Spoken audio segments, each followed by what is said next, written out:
Welcome back to The Explainer. Today, we're unpacking a really complex, highly provocative, esoteric framework that maps out the evolution of consciousness, straight from the author's own texts. We are diving into a completely unique worldview here, one that weaves together ancient cosmology, deep psychological shadow work, some pretty controversial historical claims, and a fierce critique of modern technology.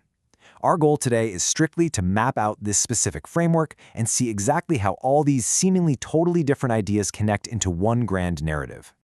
Okay, let's take a quick look at the agenda. We'll be moving from monism and demiurgic ideologies right into personal shadow work, then back to ancient history with the Nazareans and the roots of ethical veganism. From there, we're jumping to modern digital censorship and wrapping up with the concept of an ethical vegan charter nation. Section 1. Monism versus demiurgic ideologies. To really grasp this framework, we have to start at the absolute beginning of existence according to the author's cosmology.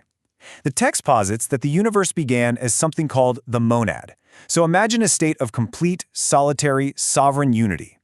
In the language of philosophy, this original, undivided state acts as the thesis of reality.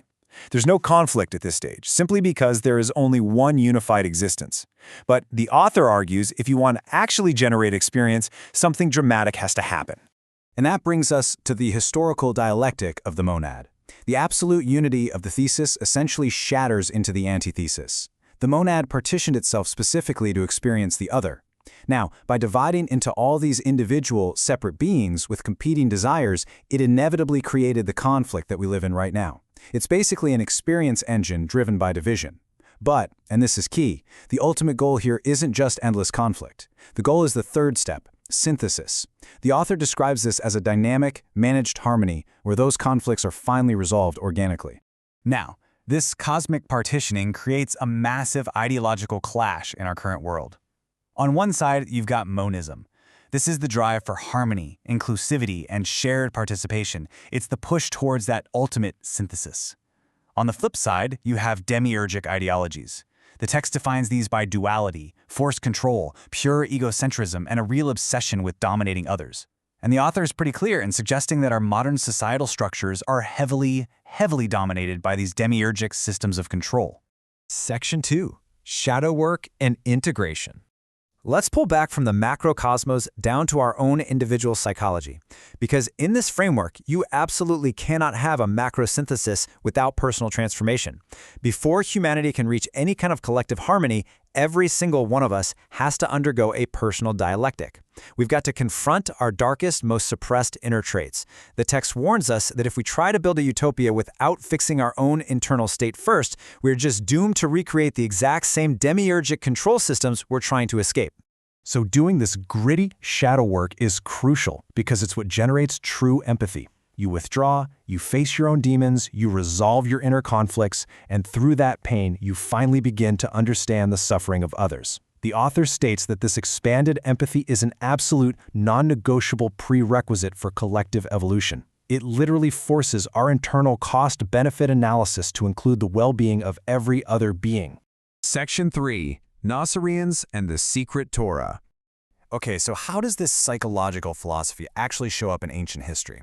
Well, the author makes some highly controversial claims about ancient texts here. The argument is that early pre-Christian groups, specifically the Nazareans, believed the mainstream Torah was completely corrupted. According to the author's read on this, the original teachings of Moses contained a pure spiritual law that entirely rejected killing animals. They claim that temple priests later just inserted all those Leviticus rules for animal sacrifice to legitimize their own power and their own meat-eating habits. There is a stark contrast between the mainstream biblical narrative and what the author calls the secret Torah. Relying on historical accounts from early figures like Epiphanius, the author argues this authentic, uncorrupted text was completely non-sacrificial. The Nazareans, who are described here as the earliest followers of Jesus, supposedly had these authentic texts, lived strictly vegan or vegetarian lives, and actively fought back against the demiurgic control of those temple priests. Section 4. The Roots of Ethical Veganism. This intense historical rejection of animal sacrifice is the direct foundation for the author's focus on ethical veganism. In this framework, it's not just a diet, it's the physical cornerstone of their entire worldview. Ethical veganism is framed as an aspirational return to the purity of Genesis 1:29, but the author makes a really crucial distinction. You can't just do this out of blind compliance to a set of rules. It has to stem from that genuine empathy and goodwill we talked about earlier, the direct result of doing your shadow work. So what does this all mean for the cosmos? Well, the author draws a straight line from veganism right back to the synthesis stage of the monad.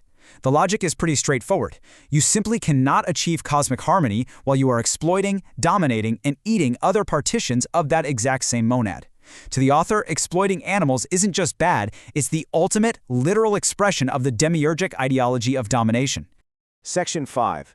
Modern digital censorship filters. But here's where things get incredibly modern.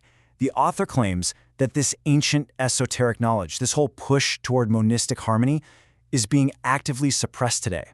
The text provides concrete examples of modern AI tools acting as what the author calls electronic guardrails. For instance, when trying to format this very manuscript, the AI actually outright refused, throwing up community standard violations for hate speech or conspiracy theories. The explainer text posits that these large language models are absolutely not neutral. Instead, they enforce a demiurgic consensus. The author refers to them as a Ministry of Truth filter, specifically designed to scrub alternative historical narratives and monistic philosophies right out of the digital record. In this framework, censorship isn't just an annoyance, it is a direct tool of demiurgic control used to stop the collective from ever reaching synthesis. Section 6. Ethical Vegan Charter Nation. So, what is the endgame here? What is the practical synthesis to counter all this societal and digital control? The framework culminates in something called living in Ma'at. The author borrows this from the ancient Egyptian concept of truth and cosmic balance. It's defined as a state of dynamic, managed harmony. It represents finally transitioning out of that demiurgic antithesis, reaching a point where we totally transcend the urge to censor, control, or dominate each other. And the real-world manifestation of this? The author envisions the ethical, vegan charter nation. This would be a society built entirely by people who have successfully integrated their shadow selves and truly expanded their empathy. It's designed to naturally harmonize conflicting wills without any authoritarian overlords, reestablishing inclusivity for all partitions of the monad. Most importantly, it demands the absolute, non-negotiable elimination of cruelty toward any sentient life. Which leaves us with a really profound challenge based on everything we've unpacked today. If achieving a synthesized, harmonious reality actually requires us to face our deepest internal demons and fundamentally change how we treat all other life forms, are we actually brave enough to do the work? Are we ready to step out of the illusion of division and actually build the harmony we claim to want? It's a heavy thought to sit with, but that is exactly what the source material demands we consider. Thanks so much for joining me on this explainer, and keep questioning the world around you.